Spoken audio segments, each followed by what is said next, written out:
De volta à mesa, professor Emílio e o professor Emerson.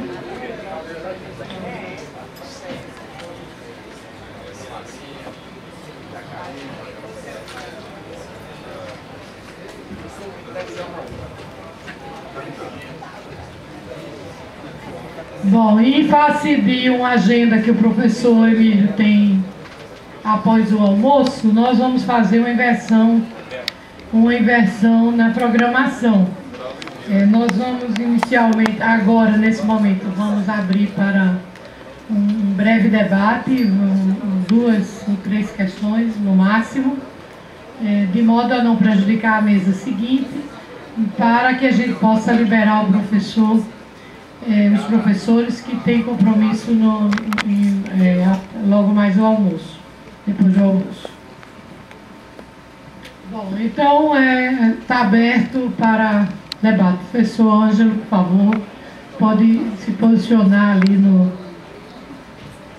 Professor Ângelo é da Universidade Federal do Semiárido e é membro da pesquisa da base de pesquisa de socioeconomia do meio ambiente, aqui da UFRN.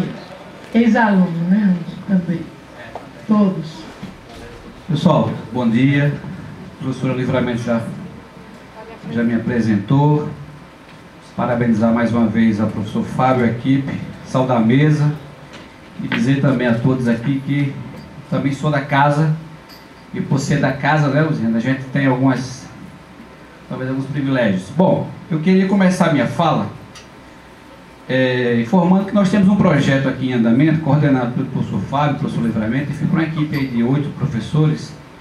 Luziana acabou de entrar nesse projeto, que discute exatamente na linha que os palestrantes vêm debatendo aqui. Inicialmente eu gostaria de afirmar que as minhas compreensões sobre a energia e a água, e aí volta, já iniciando aqui com a fala do professor Emerson, eu sou muito afeto à ideia que o movimento pelos afetados por barragens tem no Brasil. Qual é a ideia? Que energia e água são bens públicos. Esse princípio é um princípio ideológico. Eu gostaria que o senhor comentasse essa primeira questão. E por ser um bem público, a energia e a água, talvez por ser isto, professor Emílio, o sistema elétrico brasileiro seja um sistema muito mais complexo do que nós imaginamos, desde essa perspectiva teórica e desde a perspectiva técnica. Bom, a minha pergunta mais genérica, para nós que nos dedicamos aqui a compreender o Nordeste, e as falas dos colegas, sobretudo do professor Emílio, eu queria ouvir um pouco, se nos estudos que o senhor desenvolve, vem desenvolvendo há muitos anos, como nós percebemos aqui, como é que vem sendo a compreensão do Nordeste nisso? Há um protagonismo, de fato, da região nordestina, e no caso do RN, se há algum dado, alguma coisa que a gente podia discutir com relação à energia eólica. Que avanços nós podemos compreender a partir desse suposto protagonismo potiguar, norte-rio-grandense, e quais são algumas das nossas recomendações? Primeiro, um fato curioso, que foi dito aqui na mesa, em termos de dado quantitativo, é que estamos aí 39% da produção energética renovável brasileira descendo, e a prospecção é que ela suba. Nós temos esse percentual, que é um percentual bastante considerável, mas nós não temos, no rol desses estudos, o percentual de área desapropriada para a produção de eólica. Nós não temos isso. Eu não vejo aqui trabalhos que discutam, sobretudo no RN, essa área de desapropriação. Nós não temos também ainda, apesar de termos o dado de produção energética, nós não temos ainda as áreas, o percentual de áreas delimitadas pelos parques. Aquilo que é privado e aquilo que não é privado. Esse é um fato. Outro fato que nós temos ainda para se pesquisar, que a EP não nos diz, é quais são as empresas, o percentual de empresas de energia que estão cada vez mais próximas em áreas de proteção ambiental. Vou dar um dado a vocês aqui, é um dado do Ministério Público nosso. 20% da área de proteção ambiental que envolve o Polo Costa Branca, que é o polo de nossas pesquisas, professor, já está ocupado, vou usar o termo ocupação, para também não ser processado quanto como o senhor. Não vou dizer que foi invasão, vou dizer que foi ocupação. Ocupado por empresas do setor elétrico, na casa da energia renovável, no caso eólica. Isso é um fato. Isso está registrado em nossas pesquisas, etc. Bom, e a partir disso, nós não sabemos ainda quais são os efeitos, eu acho que o professor Emerson falou um pouco, subjetivos nas comunidades circunvizinhas aos parques produtores de energia eólica. Isso é um fato. E outro fato que é central. A nossa hipótese aqui, eu queria discutir com os dois, é de que há diversas estratégias de implantação de energia renovável eólica no Rio Grande do Norte, e essas estratégias mudam de acordo com a natureza regulacional do território. Então, a relação que a energia eólica possui com assentamentos, na nossa compreensão, é muito diferente de uma empresa de energia eólica que vai negociar com herdeiros, né, que já tem sua terra, enfim, regulamentada. Essa é uma questão. Então, veja, se a questão é o território, em que medida, aí a pergunta para o professor Emílio, em que medida há avanços em termos do setor elétrico, como ele vem tratando essa questão territorial, a questão ambiental? Essa é uma pergunta importante. E por que isso? Porque esse traço característico do nosso subdesenvolvimento, que é o traço da desregulação territorial, ele não gera uma energia eólica barata. Ao contrário, ele gera uma energia eólica extremamente cara do ponto de vista social, socioeconômico. O mesmo sentido que o professor Emerson citou. Você desapropria, você desaloja, você negocia, você expolia e você arrenda. As formas de arrendamento dadas no RN para energia eólica não são formas de desenvolvimento. Ao contrário. E por último, eu citei aqui, eu acho que da professora... Como é o nome dela, Zoraida? Moema, rapidamente. A Moema disse aqui rapidamente algo muito interessante. Como é que nós temos um parque eólico em terra de assentado, em que a própria família de assentado não tem acesso à energia formal, a energia da rede, da matriz energética tradicional, vamos chamar isso. Em outros países, a energia renovável, por ser energia cara e por ter um pacto social muito caro, ela é co-administrada. Nós não sabemos aqui, professor Emílio, se o senhor sabe, seria bom a gente conversar aqui sobre isso, se há alguma proposta, algo prospectado nesse sentido, de como baratear a energia elétrica, que ela não vem barateando, a tarifa de energia elétrica, ela vem aumentando, para essas áreas, essas comunidades em que são, onde estão instalados os parques eólicos. Esse é um fato. E se é possível, assim como a água, assim como outros recursos, fazermos uma administração compartilhada, comunidade e empresa. Tá? Então essas são as questões que eu trago aqui para os colegas professores. Bom, obrigado. Para o pequeno tempo que a gente tem para esse momento, o Ângelo já fez pergunta demais. Mas eu perguntaria se tem mais alguém que gostaria de por favor.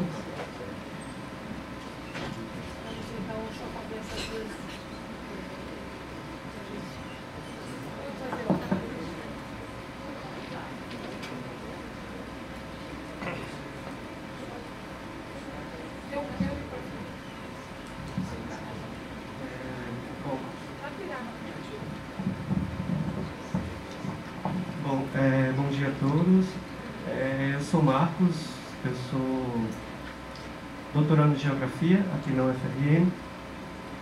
E a minha pergunta vai para o professor Emílio, né, em especial sobre os projetos de diversificação da matriz energética desenvolvidos nos últimos anos no Brasil, em especial os projetos voltados para a geração de energia elétrica, né, a partir da energia eólica. Eu queria ouvir de você como especialista, você acha realmente viável, necessário, investimento em mais Belo Monte, investimento em mais aerogeradores? Será que esse é só o único caminho que nós temos? Será que nós não poderíamos ter outros caminhos, como, por exemplo, repensar a questão do consumo, como, por exemplo, pensar mais fortemente a questão da eficiência e do desperdício energético, pensar também em políticas, para a autoprodução, sobretudo por parte daquelas indústrias que são responsáveis por 40% do consumo final da nossa energia elétrica, em especial aquelas indústrias eletrointensivas. Então, eu queria ouvir de você justamente isso. Será que o investimento em mais energia, em mais projetos energéticos, será que esse é só o caminho? O único caminho que nós temos? Nós não teríamos outros caminhos a se pensar? Obrigado. Muito obrigado pelas questões, né, muito estimulantes para o debate, para poder aprofundar alguns aspectos, né. Com relação à energia eólica, justamente o que a gente colocou foi um alerta, né, que o fato de a energia ser renovável não significa que ela seja isenta de impactos ambientais e sociais negativos. Isso tem que ser corretamente equacionado. Eu citei como exemplo o caso do ruído, que é o problema que me parece mais grave, mais urgente atualmente, principalmente aqui no Nordeste. Mas existem outros problemas. A gente pode aprender com a experiência internacional também, né?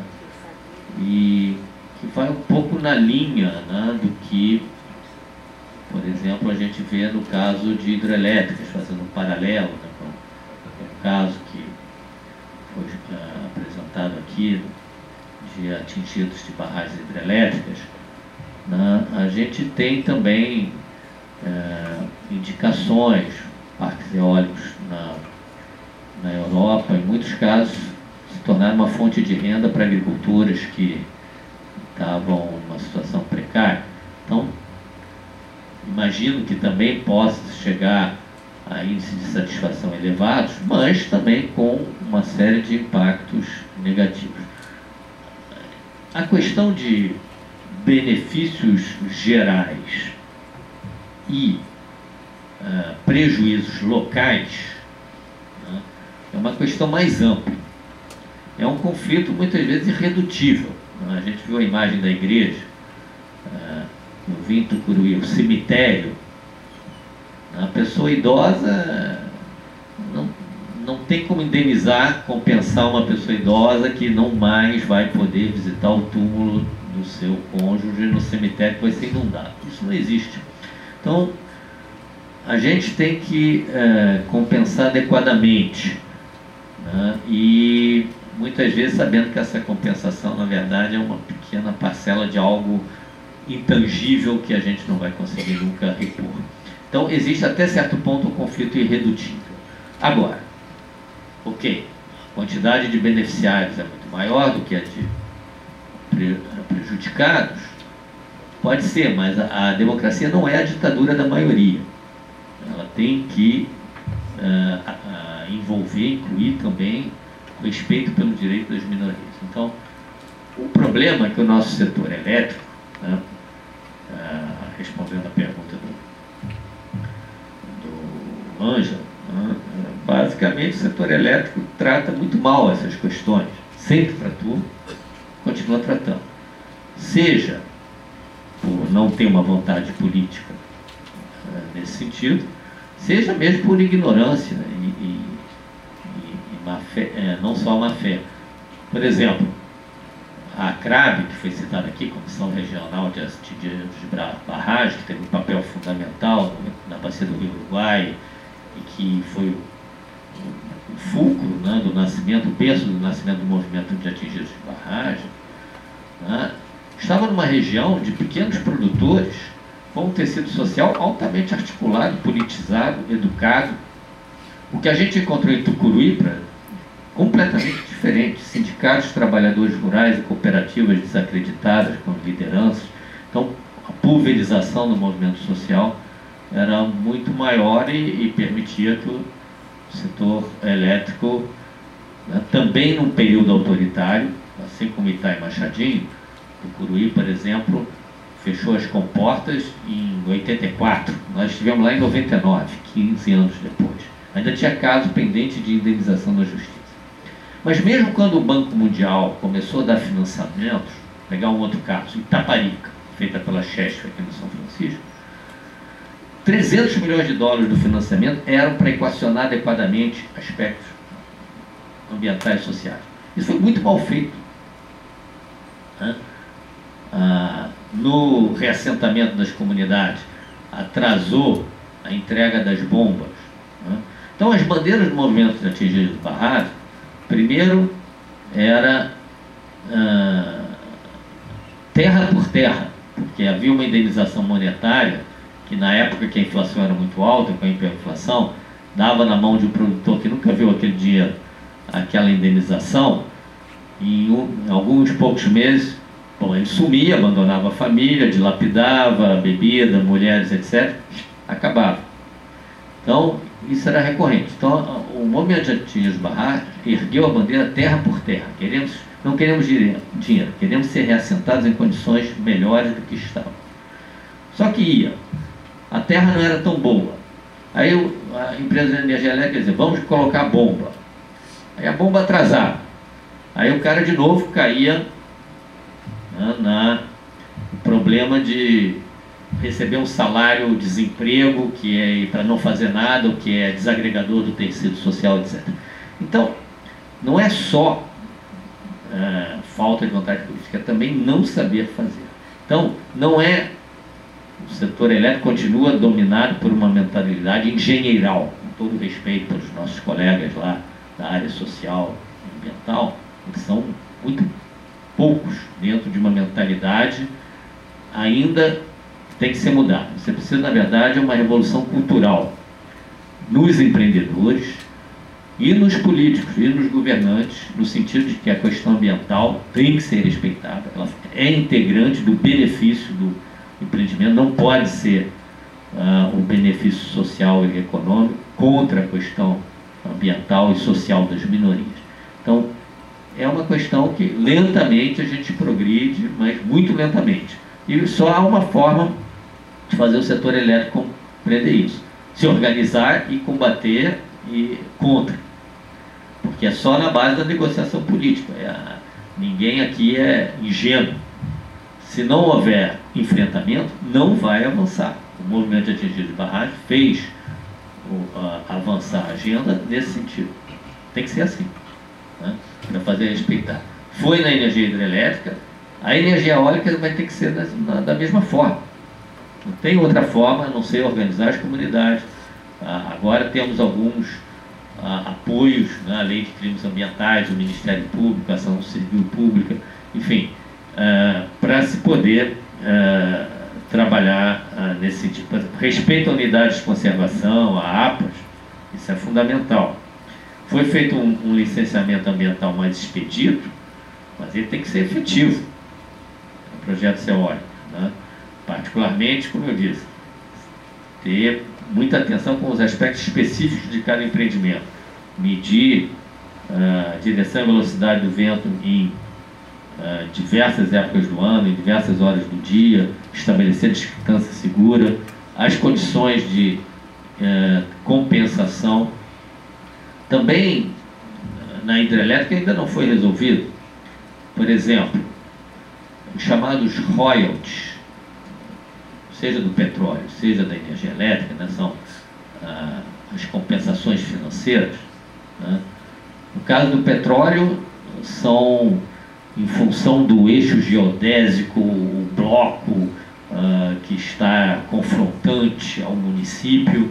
Aí tem distorções lá no nosso estado, Macaé, que sofre muito mais impacto, recebe menos do que Campos, por exemplo. Nas hidrelétricas, né, o que ocorre? A compensação financeira é calculada com base na área inundada, se esse fosse o critério. Só que tem toda uma população a jusante do empreendimento, rio abaixo, população ribeirinha, que é afetada pela perda de qualidade da água do rio. E aí tem comunidade de pescadores que não pesca mais, então o impacto físico de decantação da água no reservatório causa impacto biológico, não tem aquela mais quantidade de peixes e espécies desaparece, causa um impacto econômico, o pescador não consegue mais ter aquela renda, causa um impacto social, ele migra e vai engrossar o contingente de favelas nas periferias das grandes cidades. Então você tem, na verdade, que ter uma visão abrangente do empreendimento, né, e da compensação, foi dito aqui. E o exemplo da energia hidrelétrica e as insuficiências do tratamento da questão da energia hidrelétrica, né, servem, né, de um bom exemplo para a gente levar em conta agora na questão da energia eólica. E, a meu ver, só tem um jeito: é a luta política, o enfrentamento e fazer respeitar o direito das minorias. Se não houver isso, não, o setor elétrico vai continuar fazendo solução de facilidade, né? Porque essa revolução cultural na cabeça dos governantes, dos empreendedores, ainda é muito lenta. Nós estamos num estágio ainda bastante incipiente de consciência ambiental, para dizer o mínimo, né, no Brasil.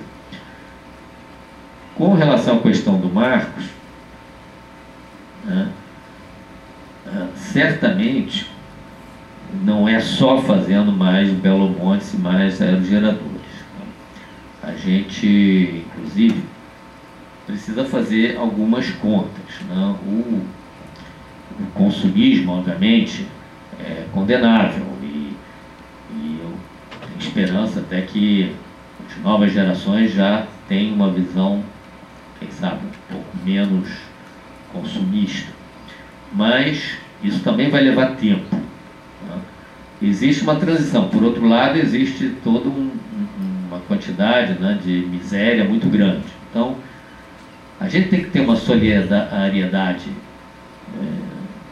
diacrônica, ou seja, com as gerações futuras, e por isso manter o meio ambiente, o desenvolvimento sustentável, na sua definição, fala isso, né? Respeito ao direito das gerações futuras, mas tem que ter uma solidariedade sincrônica também, nesse momento, com quem não tem acesso a qualidade de vida suficiente. Então, nem sempre é fácil nos países de desenvolvimento você conciliar esses dois imperativos éticos. Agora, o estudo que a gente fez mostra alguns caminhos. Se você olhar a quantidade de emissões evitadas por eficiência energética, enorme, muito importante.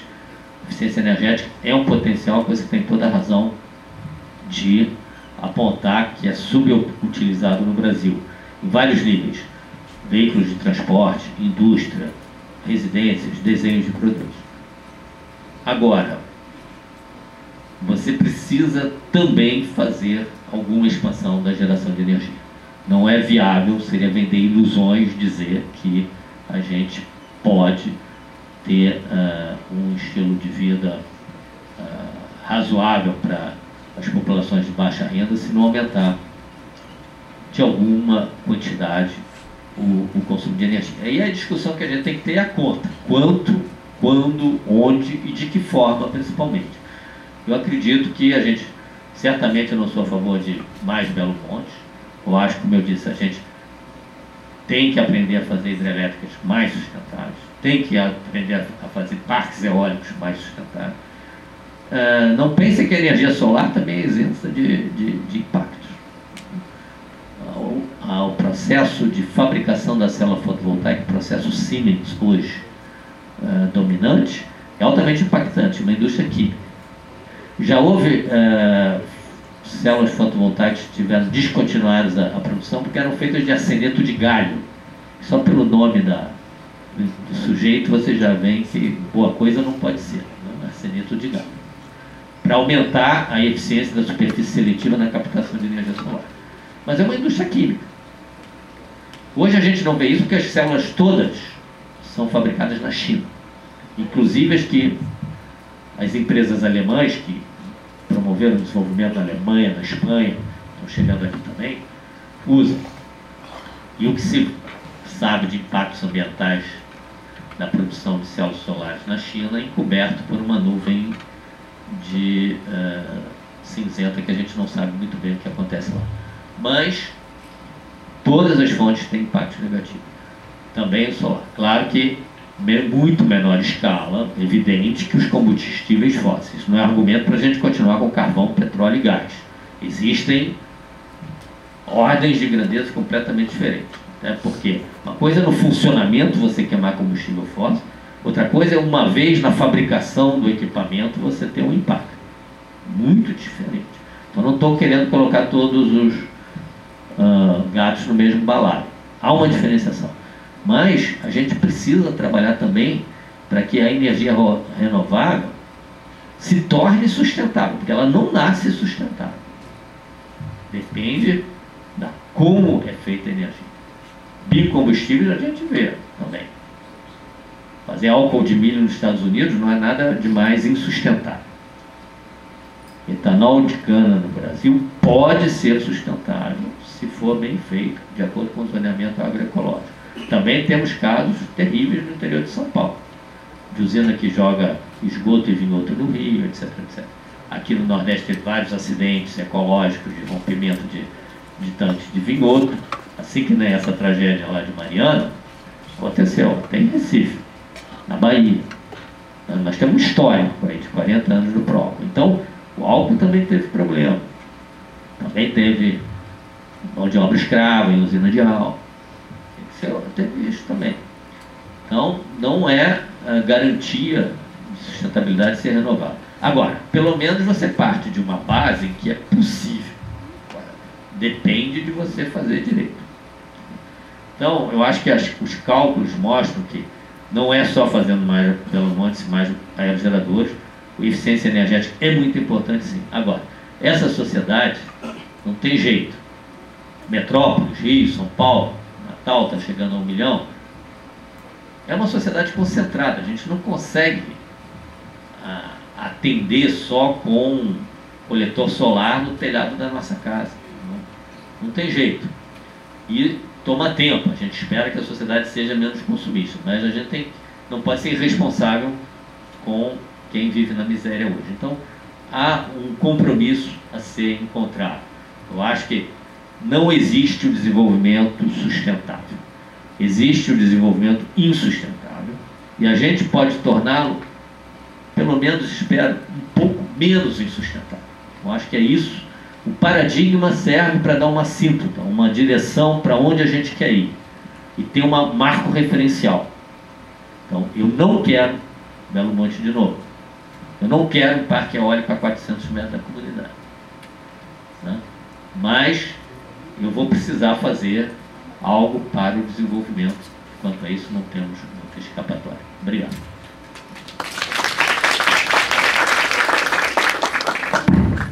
Bom, eu prometo não me alongar, porque eu percebi que a professora Livramento está um pouco nervosa com o tempo, né? Então, em relação, agradeço bastante a pergunta, professor Ângelo. Energia e água são bens públicos. Eu também concordo.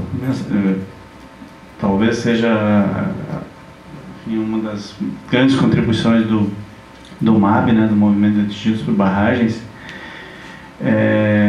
Tanto que, enfim, não é casual que, por exemplo, a exploração de qualquer jazida do subsolo, seja de água, seja de minério, precisa de autorização federal, a exploração de qualquer lençol, a empresa precisa de uma autorização federal, um lençol freático, seja de água mineral ou não.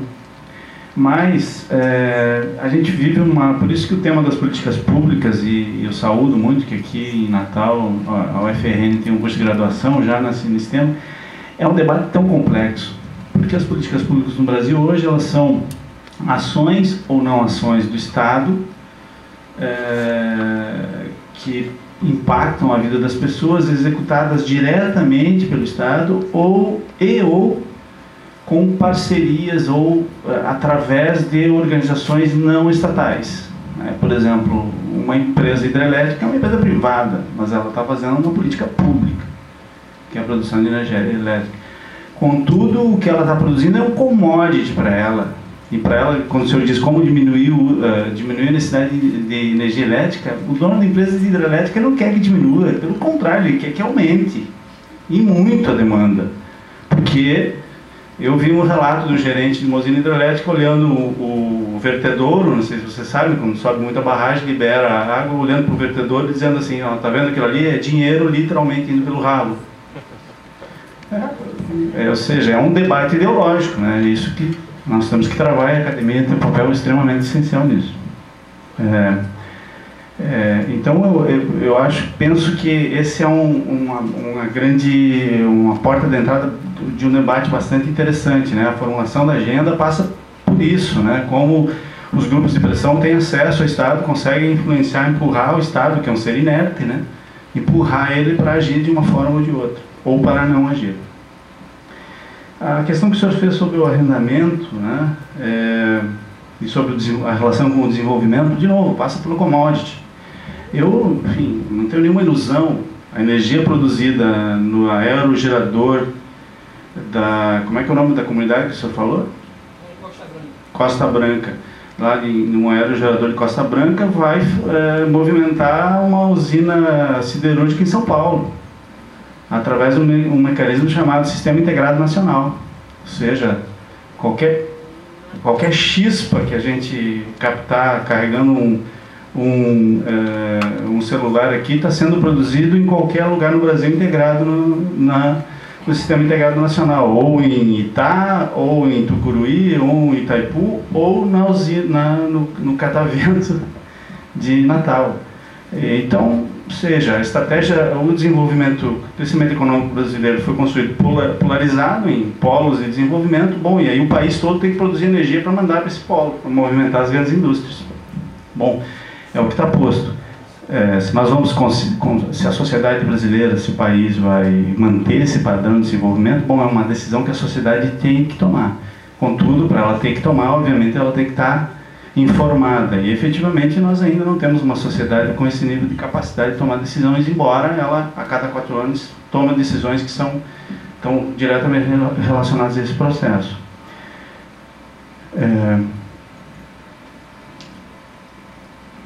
Bom, uma outra questão que o senhor falou, muito interessante, que é um resultado que a gente obteve no nosso projeto, sobre as estratégias, né? E, ao seu ver, as estratégias de apropriação do território, de construção dos parques, estão relacionadas à conjuntura, à estrutura social, à estrutura da propriedade. Isso é muito, muito evidente.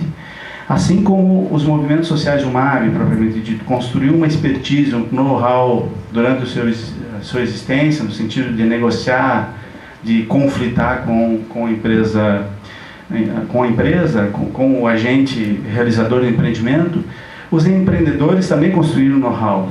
E eles têm um know-how extremamente importante. Tanto que, por exemplo, eu entrevistei o rapaz lá em Florianópolis, que era gestor de meio ambiente da empresa Barra Grande, que atualmente é gestor de meio ambiente de Barra Grande. Ou seja, ele trabalha, já é o cara jovem, trabalhou há 10 anos, tem todo um know-how de como trabalhar isso. Hoje ele foi levado, porque, de novo, os agentes que atuam no setor elétrico não são tantos assim.